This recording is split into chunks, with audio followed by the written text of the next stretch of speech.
అధ్యయనానికి ఆహ్వానం. అధ్యయన అభిలాషులకు శుభోదయ దివ్యాశీస్సులు. యోహాను సువార్త తొలి అధ్యాయం 14వ వచనాన్ని అనేక దినాలుగా మనం భిన్న కోణాలలో నుండి విశ్లేషణ చేసుకుంటూ వస్తున్నాం. మాట మాంసమై మన మధ్య గుడారం వేసుకున్నాడు. ఇది నేరుగా ఆ వాక్యాన్ని మనం తర్జుమా చేసుకున్న విధానం. మళ్ళీ గడిచిన వారమంతా కూడా భారతీయ తాత్విక చింతనలోని 3 ప్రత్యేక భావనలను మన ముందుంచుకొని వాటిని యేసు అవతరణకు లేక యేసు జీవితానికి సంబంధించిన 6 ప్రధాన ఘట్టాలు నిర్వచించుకొని వాటితో సమన్వయం చేసుకుంటూ వచ్చాం.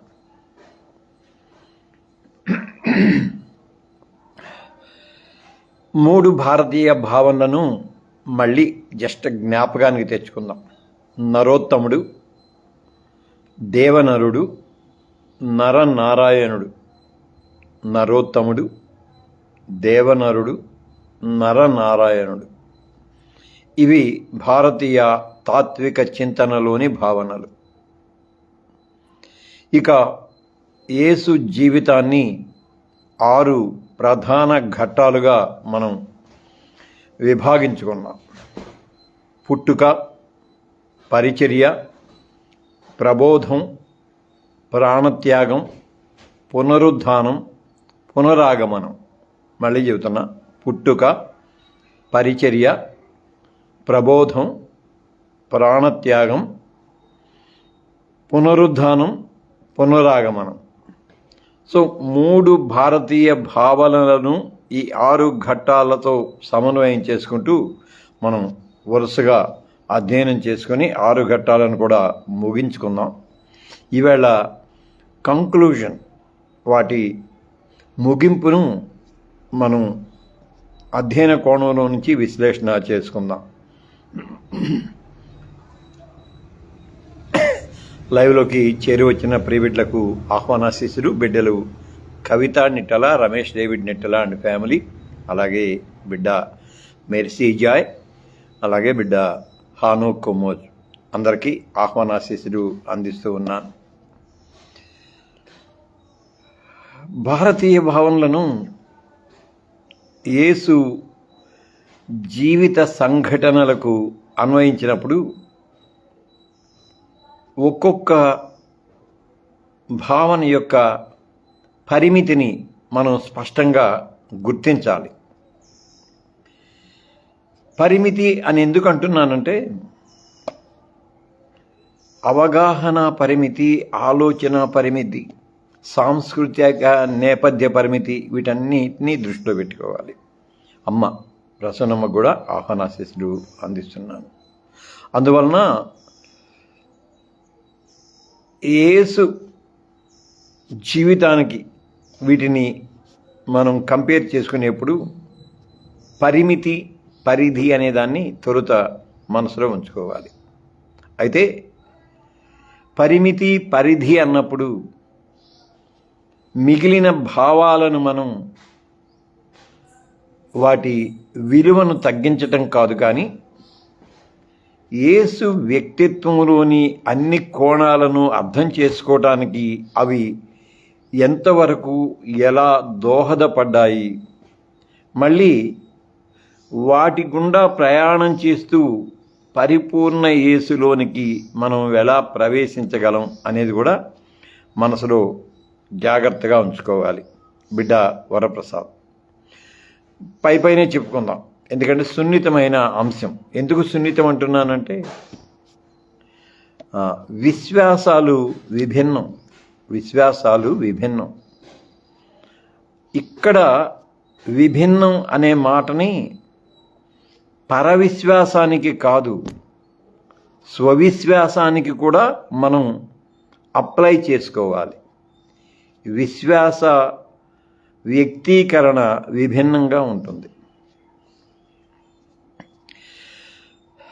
జస్ట్ దాన్ని చెప్పి 3 అంశాల్లోకి వెళ్దాం.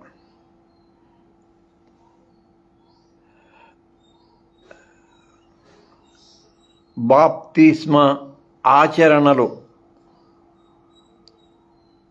అనుసరణలో భిన్న దృక్పథాలు ఉంటాయి. బాప్తిస్మం ఒక్కటే, the word and the element are the same. మాట ఒక్కటే, పదార్థము ఒక్కటే, వాక్కు ఒక్కటే, పదార్థము ఒక్కటే.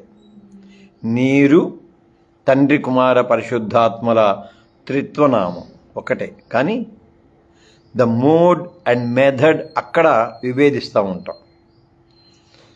అంటే విశ్వాస ప్రకటన, విశ్వాస వ్యక్తీకరణ విభిన్నంగా ఉంటుంది. ఎక్కడ ఆచరణలో, కానీ మూలం మాత్రం ఒకటే.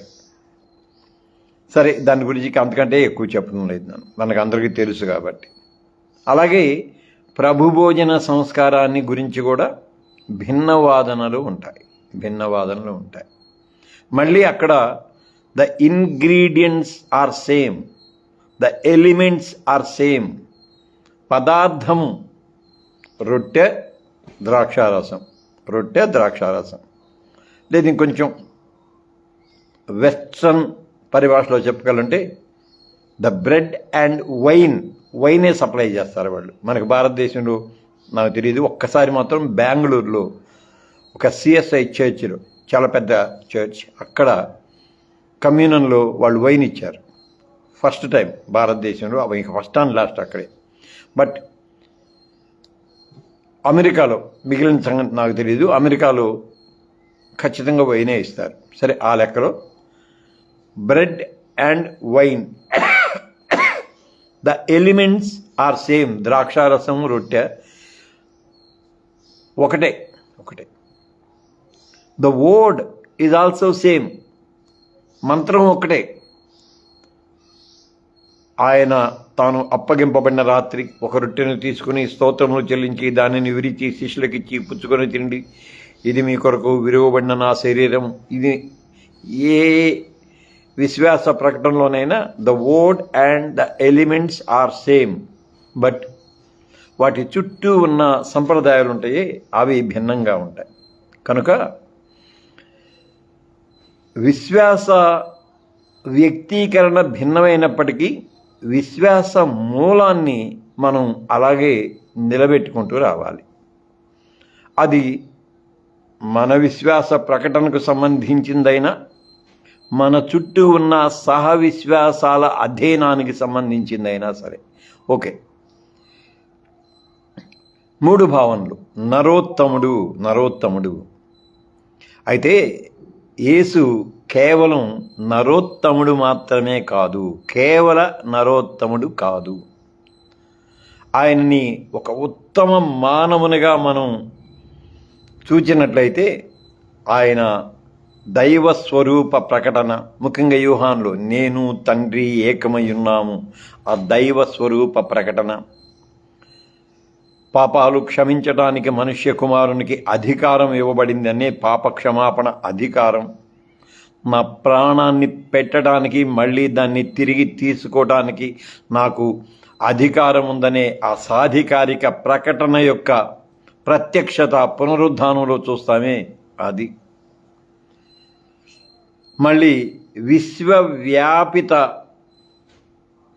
నైతిక ప్రభుత్వ స్థాపన. మీరు సర్వలోకమునకు వెళ్ళి సర్వ సృష్టికి శుభవార్తను ప్రకటించుడి. దేవవాక్కును కాదు, దేవరాజ్య శుభవార్తను ప్రకటించండి అన్నాడు. సో బిడ్డలు అశోకు, తర్వాత కిరణ్, అంతయ్య, జాన్సన్ అందరికీ ఆహ్వానాశీస్సులు అందిస్తూ ఉన్నాను. అందువలన నరోత్తమ భావన ఉన్నదే.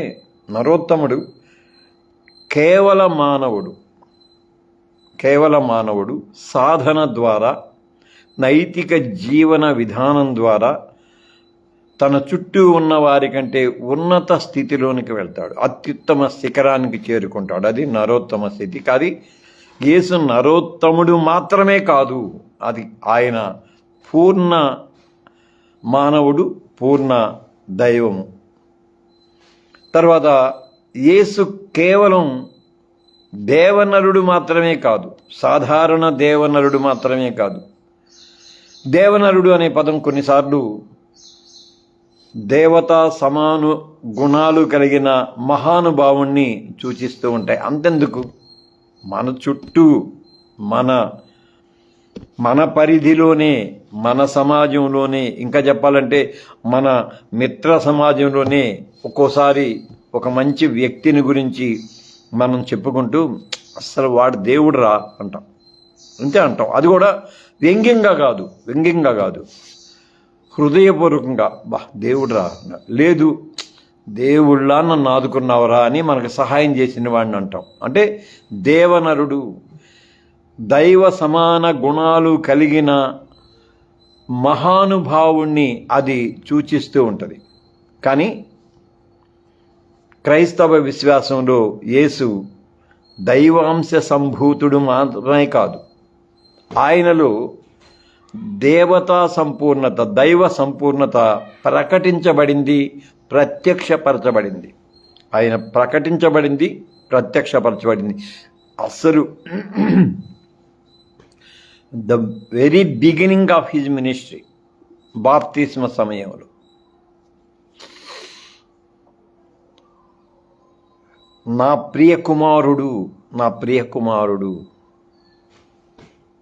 దేవనర సంబంధ స్థాపన అక్కడ మనం చూస్తాం. మళ్ళీ కొండ మీద రూపాంతర సమయంలో నా కుమారుడు దేవనర సంపూర్ణత ప్రకటన అక్కడ మనం చూస్తాం. కనుక క్రైస్తవ విశ్వాసంలో దేవనరుడు అనేది ముఖ్యంగా యేసు విషయంలో దైవ సమాన గుణలక్షణాలు కలిగిన మహానుభావుడు మాత్రమే కాదు, కానీ ఆయన సంపూర్ణ దేవతత్వ ప్రకటన, ప్రత్యక్షత కలిగిన దేవనరుడు అని మనం చెప్పచ్చు. మూడోది నరనారాయణ తత్వం. నరునికి తోడుగా ఉన్న నారాయణుడు కాదు. నరనారాయణ తత్వం ఏంటంటే రెండు విడివిడి వ్యక్తిత్వాలు, రెండు సమీప వ్యక్తిత్వాలు, చాలా సన్నిహితంగా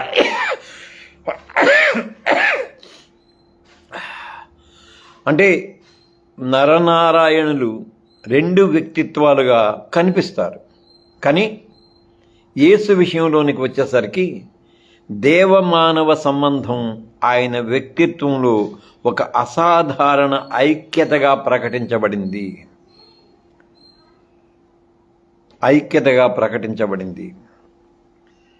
మళ్ళీ ఇది ఇంకొంచెం విస్తృతంగా మనం చెప్పుకుంటే దేవమానవ సంబంధం నేను నా తండ్రి ఏకమై ఉన్నలాగున మీరు ఏకమై ఉండాలి. ద్రాక్షావల్లిని నేను, తీగలు మీరు. సో ఒక అసాధారణమైన ఐక్యతగా దేవనర పూర్ణతత్వం యేసులో ప్రతిధ్వనిస్తూ వచ్చింది, ప్రత్యక్షపరచబడుతూ వచ్చింది. అందువలన నరోత్తమ భావన యేసు మానవ పరిపూర్ణతను అర్థం చేసుకోవటానికి సహాయపడుతుంది. అది అంటే యేసులో ఏ నరోత్తమ భావాన్ని ఎలాగా మానవ పరిపూర్ణత కోణాన్ని అర్థం చేసుకోవాలో దానికి సహాయపడుతుంది. అలాగే దేవనర భావన ఉన్నదే అది ఆయనలోని దైవ ప్రత్యక్షతను అర్థం చేసుకోవడంలో సహాయపడుతుంది. దైవ ప్రత్యక్షత యేసు జీవితంలో, అవతరణలో, వ్యక్తిత్వంలో ఎలాగూ ప్రత్యక్షపడిందో దాన్ని అర్థం చేసుకోవడానికి సహాయపడుతుంది. ఇక నరనారాయణ భావన ఉన్నదే ఆయన తండ్రితోనూ అలాగే మానవులతోనూ కలిగిన లేక కలుపుకున్న ఆ సంబంధాన్ని అర్థం చేసుకోవడంలో సహాయపడుతుంది. వీటన్నింటికి భిన్నం అన్నట్టు వీటన్నింటికంటే విశిష్టమైన తత్వం 14వ వచనం మనకేం చెబుతుందంటే మాట మాంసమయ్యాడు, లోగోస్ మాంసమయ్యాడు. ఇది ప్రకటన. అంటే నరోత్తముడు, దేవనరుడు, నరనారాయణుడు ఈ భావనలన్నింటినీ కూడా సమన్వయపరిచి ఇంకా అధిగమించి ఇదిగో మాట మాంసమయ్యాడు, లోగోస్ మాంసమయ్యాడు, అక్కడితో ఆగల, మన మధ్య గుడారాన్ని వేసుకున్నాడు. అందువలన భారతీయ తాత్విక చింతనలోని నరోత్తముడు, దేవనరుడు, నరనారాయణుడు అనే భావనలు యేసు పరిపూర్ణతను అర్థం చేసుకోవటానికి అద్భుతంగా మనకి సహాయపడుతూ ఉంటాయి. అందుకని వీటిని మనం అధ్యయనంలో ప్రస్తావన చేసుకున్నాం. ఇక దేవమానవ సంబంధ భావనలో ముందు మనం చెప్పుకున్నాం. దేవమానవ సంబంధ భావనని నరనారాయణ ఈ 3 భావనలకు ముందు చెప్పుకున్నాం. వాటిని మళ్ళీ ఈ 6 ఘట్టాలకు, యేసు జీవితానికి సంబంధించిన ఈ 6 ఘట్టాలకు మళ్ళీ మనం సమన్వయం చేసుకుంటూ వద్దాం. ఒకటి పుట్టుక, అవతరణ అన్నాం అర్థం కావటం కోసం, బట్ అన్ని పా అనే అక్షరాల మీద ఉన్నాయి కాబట్టి పుట్టుక. దేవుడు మానవుని దగ్గరకు రావటం మాత్రమే కాదు, దేవుడు పుట్టడం, దేవుడు పుట్టాడు. ఎవరికి పుట్టాడు? స్త్రీకి పుట్టాడు. కానీ స్త్రీ దగ్గరికి రావటం కాదు, మానవ తత్వాన్ని, అస్తిత్వాన్ని, మానవత్వాన్ని స్వీకరించాడు. ధరించడం కాదు, స్వీకరించాడు. దేవుడు మానవుని దగ్గరకు రావటం మాత్రమే కాదు, కానీ మానవ అస్తిత్వాన్ని పరిపూర్ణంగా స్వీకరించాడు. తానే మానవుడయ్యాడు. అంతే, మాట మాంసమయ్యాడు. ఇక పరిచర్య ధర్మాన్ని మనం గమనించినట్టయితే దేవుని యొక్క సన్నిధి అధికారికంగా కాకుండా ఒక పరిచర్యగా, సేవగా, అది కూడా ఆదరించే, స్వస్థపరిచే, ఆదుకునే సేవగా యేసులో వ్యక్తమైంది. ఆయన పరిచర్యలో దేవ సన్నిధి ఉన్నదే, దేవుని సన్నిధి స్వస్థపరిచే విధంగా, అధికారికం కాదు, నేను దేవుణ్ణి లేదా నేను ఆజ్ఞాపిస్తున్నాను, ఇది కాదు. ఒక సేవగా, ఒక పరిచర్యగా ఆయనలో వ్యక్తమైంది. ఇక ప్రబోధం ఉన్నదే, ప్రబోధాన్ని మనం గమనించినట్లయితే దైవ సత్యం లేక సత్యవాక్యం కేవలం శబ్దంగా మాత్రమే వినిపించలేదు, ధ్వనిగా మాత్రమే వినిపించలేదు. అది మానవ జీవన విధానంగా ప్రత్యక్షపరచబడింది. మాట మాంసమయ్యాడు అనంటే దాని అర్థం ఏంటంటే మాంసాన్ని ధరించిన మానవునిగా మారిన లోగోస్ ఆ దేవతత్వాన్ని అంతటినీ కూడా, అంటే సత్యవాక్కును అంతటినీ కూడా తన జీవన విధానంలో ప్రకటించాడు. అడుగడుగున, అణువణున ప్రకటించుకుంటూ వచ్చాడు. అంటే సత్యవాక్య ప్రకటన ఆ ప్రబోధంలో ప్రతిధ్వనిస్తూ వచ్చింది. ఇక 4వ ఘట్టం ఉంది ప్రాణత్యాగం. ప్రాణత్యాగం అద్భుతమైంది. దైవ ప్రేమ మానవ బాధకు వెలుపల నిలబడలేదు. దైవ ప్రేమ మానవ బాధకు వెలుపల నిలబడలేదు. తనకు అత్యంత ప్రీతిపాత్రుడైన భక్తుడు ప్రమాదంలో ఉన్నాడు.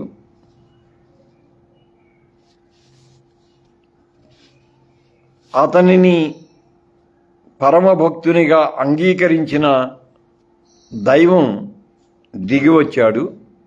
కానీ అతని బాధను ఖండించాడే తప్ప, అంటే అతని బాధ నుండి విమోచించాడే తప్ప బాధలోనికి ప్రవేశించలేదు. అంటే వెలుపల నిలువబడి మానవ బాధను నివారించటం కాదు, బాధలోనికి, బాధ అనే మాట చిన్నదైనా ఇంకా అంటే ఇక వేదన, దుఃఖం అన్నీ వాటిలోనికి ప్రవేశించాడు. అది ప్రాణత్యాగంలో ఉన్న అద్భుతమైందంటే మరణం నుండి విమోచించడం కాదు, మరణంలోనికి ప్రవేశించి మరణాన్ని దునుమాడాడు. అది ప్రాణత్యాగం. ఇక పునరుద్ధానం ఒక విశిష్టమైన విశ్వాస ప్రకటన. పునరుద్ధానం మానవత్వం మరణం నుండి పారిపోలేదు. అది మానవత్వం మరణం నుండి పారిపోలేదు.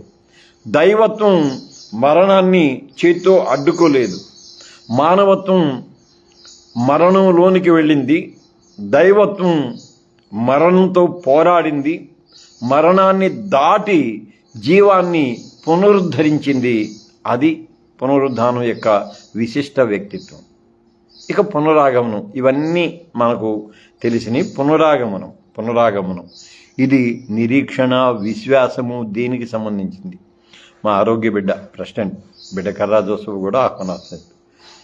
దేవమానవ సంబంధం వ్యక్తిగత అనుభవం నుండి ఒక విశ్వజనీన సహవాసంగా సంపూర్ణమవుతుంది.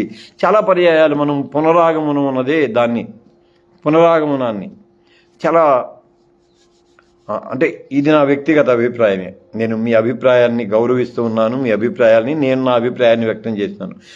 ప్రభు యొక్క పునరాగమనాన్ని మనం చాలా భయంగా పరిగణిస్తాము, ప్రకటిస్తాము, మళ్ళీ సంకుచితంగా కూడా ప్రకటిస్తాము. అలా కాకుండా, ఎందుకంటే దేవమానవ సంబంధం ఉందే, యేసుతో, క్రీస్తుతో, యేసు క్రీస్తు అనే దేవనరునితో మనకున్న సంబంధం వ్యక్తిగతం. నేను ఎలాంటి సంబంధాన్ని, అంటే యేసుకు నాకు మధ్య ఎలాంటి రిలేషన్ ఉందో, విశ్వాస సంబంధమైన రిలేషన్, అది నా అనుభవానికి తెలుసు. నీ అనుభవం వేరు. అందుకని నేను నా అనుభవం లాగే మీ అందరి అనుభవాలు ఉండాలి అనుకోవటం కూడా అది అజ్ఞానం అవుతుంది, నా దృష్టిలో అసంపూర్ణం అవుతుంది. అందుకని దేవమానవ సంబంధాన్ని కేవలం వ్యక్తిగత అనుభవానికి మాత్రమే కుదించకుండా, పరిమితం చేయకుండా, విశ్వజనీన సహవాసంగా, విశ్వ సృష్టి సహవాసంగా, ఒక నూతన నైతిక విజయ సమాజాన్ని ఆయన మన ముందు ఉంచుతాడు. ఎవరు ఉంటామో తెలియదు, ఎవరెవరు ఉంటారో తెలియదు. మనం పచ్చి దుర్మార్గుడు అనేవాడు మనకంటే ముందు వరుసలో నిలువబడి ఆయన్ని స్తుతించవచ్చు. We don't know. చాలా గొప్ప భక్తుడు అని మనం అనుకునేవాళ్ళు క్షమించాలి, అంటే అధ్యయనం కోసమే చెబుతున్నా. ఒకవేళ కనుచూపు మేరలో ఎక్కడ కనపడకపోవచ్చు. ఎందుకంటే వ్యక్తిగత విశ్వాస సంబంధంలో నుండి మనం సహ విశ్వాసిని జడ్జి చేయకూడదు, బేరీజు వేయకూడదు. సార్వత్రిక రక్షణకు, సర్వజనీన సహవాసానికి మూలమైన యేసు పునరాగమనంలో ఒక అద్భుత సమాజాన్ని ఆవిష్కరించబోతున్నాడు. ఇదిగో నేను క్రొత్త ఆకాశాన్ని, క్రొత్త భూమిని చూచాను. ఆ నూతనత్వంలోనికి పునరాగమనం మనల్ని తీసుకొని వెళుతుంది. ఇక్కడ మళ్ళీ పద్ధతిపరమైన హద్దులు, గౌరవ ప్రకటన, ఊహాగాన పరిధి, ఈ పదాలు అధ్యయనంలో చాలా గొప్పవి. హద్దులు అంటే ఇందా చెప్పాను కదా, వ్యక్తిగత దేవమానవ సంబంధ భావన ఉన్నదే, అది చాలా పరిమితమైంది, చాలా హద్దులతో కూడుకున్నది. కానీ మనకు ఎలాంటి పరిమితులు ఉన్నాయో మన సహ విశ్వాసకి అలాంటి పరిమితులే ఉంటాయి. మన పరవిశ్వాస అంటే సహ విశ్వాస అంటే ఇప్పుడు సహక్రైస్తవుడు, పరవిశ్వాసి అనంటే క్రైస్తవేతరులైన మన మిత్రులు, మన చుట్టూ ఉన్న సమాజం, మనం సంబంధపడ్డ సమాజం వారికి కూడా వారి హద్దులు, పరిమితులు వారికి ఉంటాయి. దాన్ని మనం త్రోసివేయటానికి వీల్లేదు, తృణీకరించడానికి వీల్లేదు. ఎందుకంటే నేను నీ సహవాస సంబంధాన్ని తృణీకరించినప్పుడు, దేవునితో నీకున్న సహవాస సంబంధాన్ని నేను తృణీకరించి నిన్ను నేను అగౌరవపరిచినప్పుడు నువ్వు కూడా నన్ను అంతే అగౌరవపరుస్తావుగా, నన్ను తృణీకరిస్తావుగా, ఇంకా అంతే. అందువలన అక్కడ ఆ పరిధిని మనం జాగ్రత్తగా గమనించాలి. ఒక్క నిమిషమే, కరెంటు పోయింది, నాకు నోట్స్ అంతర్ధానం అయిపోయింది. దీంట్లో చూద్దాం. చివరికి వచ్చేసాం. ఇదే బాధ.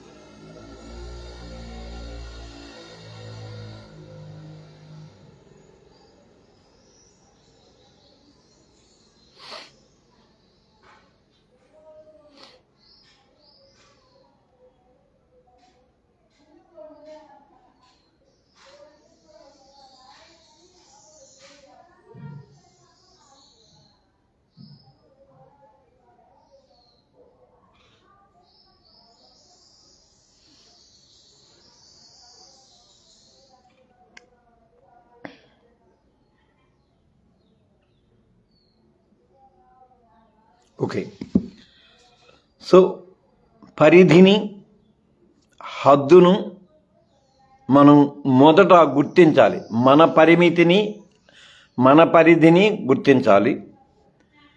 మనకు ఎలాగూ పరిమితులు ఉన్నాయో మన ఎదురుగా ఉన్న సహవిశ్వాసికి, పరవిశ్వాసికి కూడా వారి వ్యక్తిగత పరిమితులు, హద్దులు ఉంటాయని అంగీకరించాలి. మనది గుర్తించాలి, వారిది అంగీకరించాలి.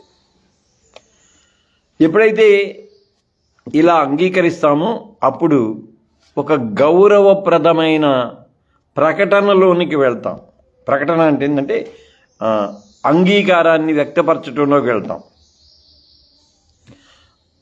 ఓకే, నీ ప్రత్యక్షతను నేను గౌరవిస్తున్నాను. నీ ప్రత్యక్షతను నేను గౌరవిస్తున్నప్పటికీ నాకు నీ ప్రత్యక్షత అంటే వ్యక్తిగత ప్రత్యక్షత కాదు, నీ అనుభవ ప్రత్యక్షత కొంచెం అర్థం కాలేదు. అయినప్పటికీ నాకు అర్థం కానందువలన నీది అర్ధరహితం అని నేను అనుకోవటం లేదు. నేను దానిని అంగీకరించకపోయినా గౌరవిస్తున్నాను. చిన్న మాట చెప్పుకున్నాను. నేను గుంటూరు వెళ్తే గత 6 సంవత్సరాలుగా కూడా లెముయేలు ప్రార్థనా మందిరం మన ప్రోగ్రామ్ కమిటీ ఇన్ఛార్జ్ రాజశేఖర్ వేజన్ల వాళ్ళ చర్చిలోనే ఉంటాను. ఉండటమే కాకుండా వాళ్ళ చర్చిని అధ్యయన కేంద్రం అంటాను. ఎక్కడున్నావు అని నన్ను ఎవరైనా అడిగితే, అరే అధ్యయన కేంద్రంలో ఉన్నాను బిడ్డ అని అంటారు. వాళ్ళు ఫోన్ చేసిన, అయ్యగారు అధ్యయన కేంద్రంలో ఉన్నారా అని అడుగుతారు. అంటే అంతగా నేను వాడి స్వాస్థ్యాన్ని కబ్జా చేశాను. ఒకసారి మేమిద్దరం కూర్చొని విశ్వాస సంబంధమైన ప్రకటనల్ని మాట్లాడుకుంటూ ఉంటాం.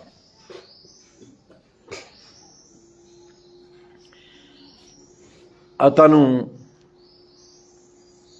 ఆదికాండంలో ఉన్న సృష్టి క్రమానికి ముందు మరొక సృష్టి ఉండేది, అది పతనమైంది అని ప్రగాఢంగా నమ్ముతాడు. 100% నమ్ముతాడు. ఎందుకంటే ఇవాంజలికల్స్ చాలామంది దాన్ని, అంటే ఇవాంజలికల్ అనుభవం నుంచి వచ్చిన చాలామంది దాన్ని నమ్ముతారు. అంటే రాజశేఖర్ అక్కడే పుట్టాడు, అంటే ఆ భావంలోనే పుట్టాడు, ఆ భావంలోనే పెరిగాడు, ఆ భావాన్ని జీర్ణం చేసుకున్నాడు, దాన్ని నమ్మాడు, దాన్ని పూర్తిగా నమ్మాడు. దానిని నేను తప్పు అని అంటే, ఒకవేళ తప్పు అని ప్రూవ్ చేయడానికి నేను ప్రయత్నిస్తే నేను మూర్ఖుడిని అవుతాను, లేకపోతే విమతస్థుడిని అవుతాను, ఇంకా అవిశ్వాసిని కూడా అవుతాను అతని దృష్టిలో. కానీ నేను నమ్మను దాన్ని. వాస్తవంగా చెప్తాను, వాడికి కూడా చెప్తాను, నేను నమ్మను. ఓకేరా, నీ అభిప్రాయాన్ని నేను గౌరవిస్తున్నాను, బట్ నేను ఇంకా నమ్మలేదు. ఎందుకంటే నాకు ఆ ప్రత్యక్షత, నీ ప్రత్యక్షతను నేను గౌరవిస్తున్నాను.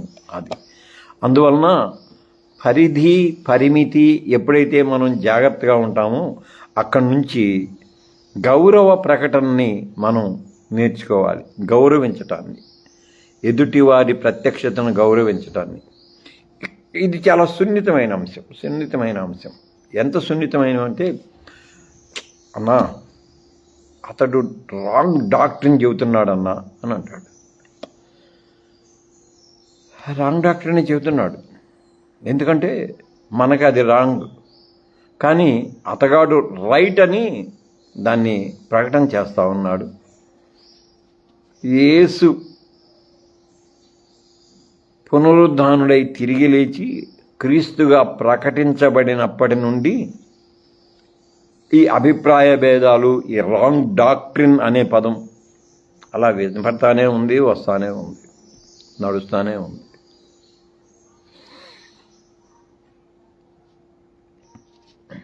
ఇక్కడ నేనేమంటానంటే, అంటే మళ్ళీ ఇది కూడా నా వ్యక్తిగత అభిప్రాయం, ఇక్కడ నేనేమంటానంటే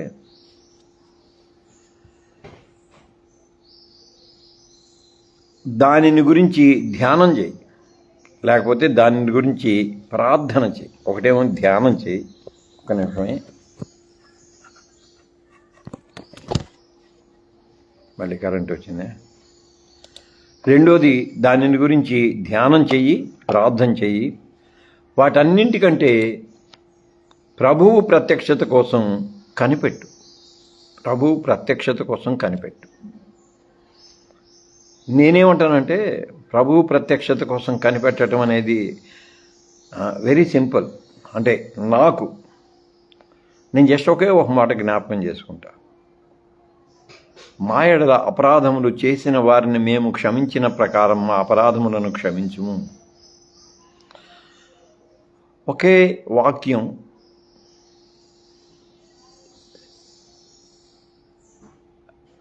అతడు స్నేహితుడే, అతనికి నాకు మధ్య మిగిలిన విషయాలన్నింటిలో దాదాపుగా ఏకాభిప్రాయం ఉన్నది. ఏదో ఈ విశ్వాస ప్రకటన విషయంలో అతన్ని విమతస్థుడిగా, రాంగ్ డాక్ట్రిన్ బోధించేవానిగా నేను చెబుతా ఉన్నాను.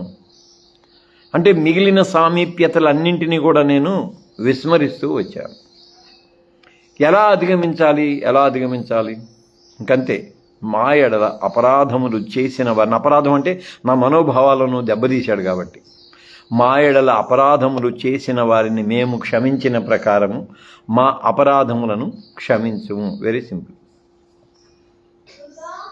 అక్కడి నుంచి శిలువ దగ్గరికి వెళ్ళు.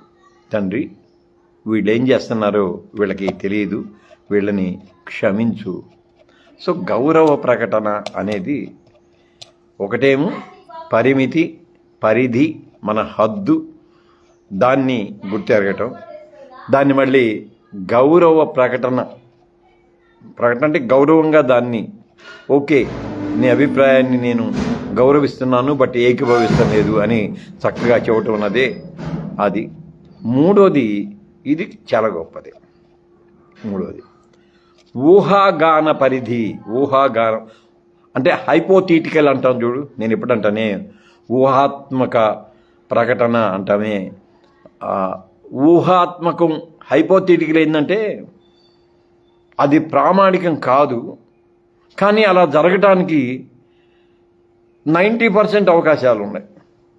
కానీ అదే ఖచ్చితమైంది, ప్రామాణికమైంది అని చెప్పడానికి వీలు లేదు. ఖచ్చితంగా అలా జరిగి ఉండవచ్చు, దాన్ని హైపోథెటికల్ అని అంటాం. దానికి కూడా, ఆ ఊహాగానానికి కూడా పరిధి ఉంటుంది.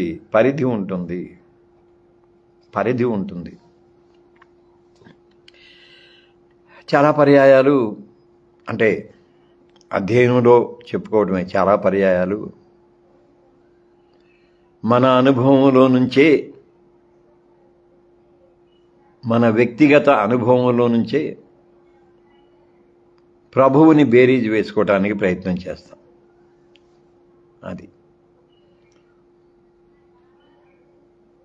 అలా కాదు. ఆయన అనుభవంలోనికి మనం వెళ్ళగలమా? క్రీస్తు యేసుకు కలిగిన ఈ మనస్సు మీరును కలిగి ఉండుడి అని అంటామే, ఆ అనుభవంలోనికి వెళ్దాం. అందుకని ఊహాగానాలకు కూడా, హైపోథెటికల్, దీనికి కూడా పరిధి ఉంటుంది, పరిమితి ఉంటుంది. దాన్ని మనం చేయాలి. చివరి మాటలు చెప్పుకొని ముగిద్దాం.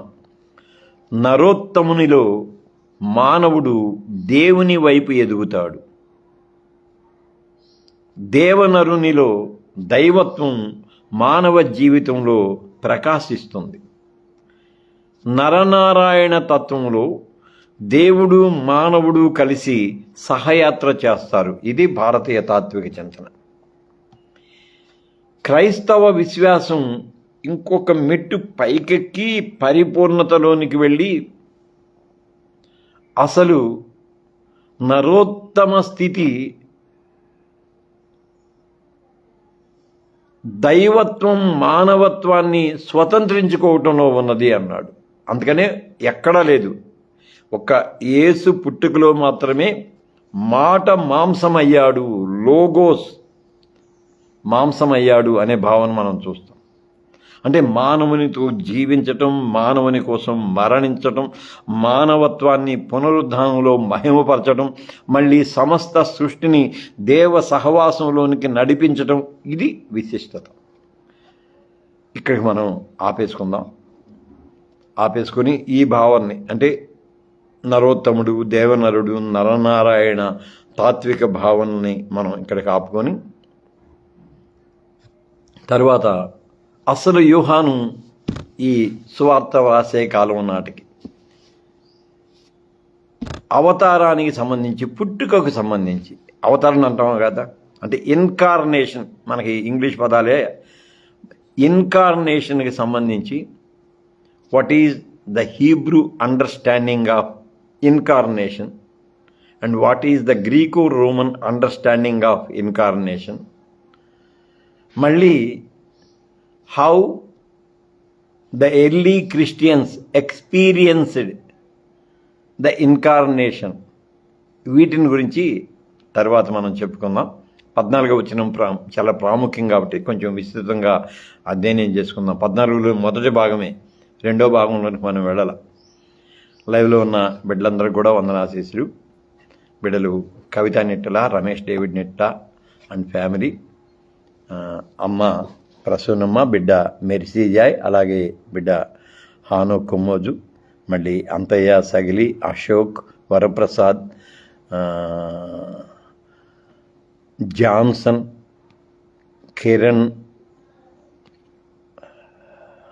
అంటే మా ప్రెసిడెంట్ కరా జోసెఫ్, ఇంకెవరో ఒకళ్ళు, హానో కొమ్మోజు, ఇంకా ఎవరో ఒకళ్ళిద్దరు ఉన్నారు, ఐ డోంట్ నో, బట్ వాళ్ళకు కూడా హృదయపూర్వకమైన కృతజ్ఞతలు తెలియజేస్తున్నాను. వందనాశీస్సులు.